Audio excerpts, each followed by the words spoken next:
And I used to call the office periodically, and the only two people in the office was Vinny Jr.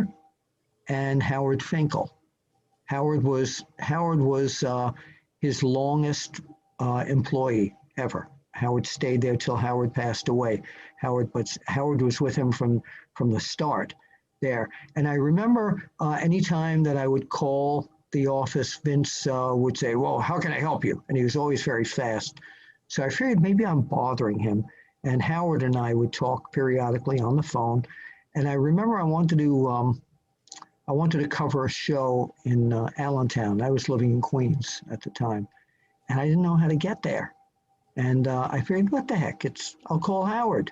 And I was in the magazine office, actually, in Rockville Center. And I called and the phone rang, and Vince picked up. "Hello, can I help you?" I said, "Oh, hi, Vinny, it's Bill Apter." And I could tell right then he was starting to sound like it's not Vinny anymore. It's Vince, not Mr. McMahon, but Vince. And I said, "Can I speak to Howard?" He said, "Well, what's this about? We're very busy." No, you're laughing, but this is business here. And I said, "Well, I'm planning to come up to Allentown, and I don't know how to get up there." And I figured maybe Howard could give me directions. I heard a long pause, and then he said, "Why don't you get a map?" And he hung up. It was quite scary. It's quite scary. I'm afraid to laugh because you just No, don't laugh. I know that these fans out there are not going to want me to laugh. So I'm not telling jokes here. So Howard called me back a few days later, and he says, "I understand that, you called me about this, and Vince was upset. We're like really busy here." He said he'd prefer that you not be at that show.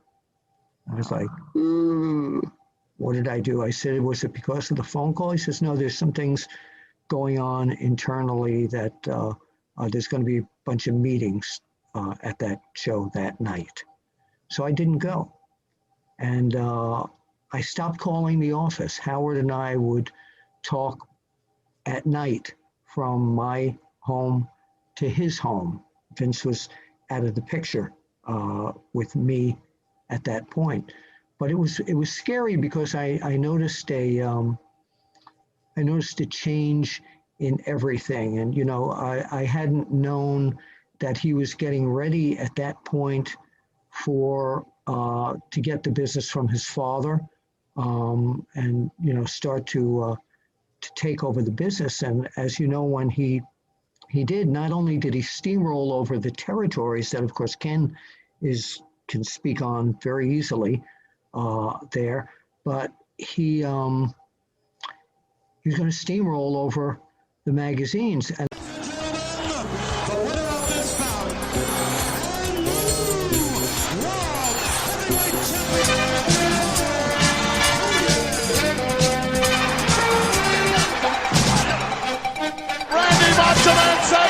has regained the championship.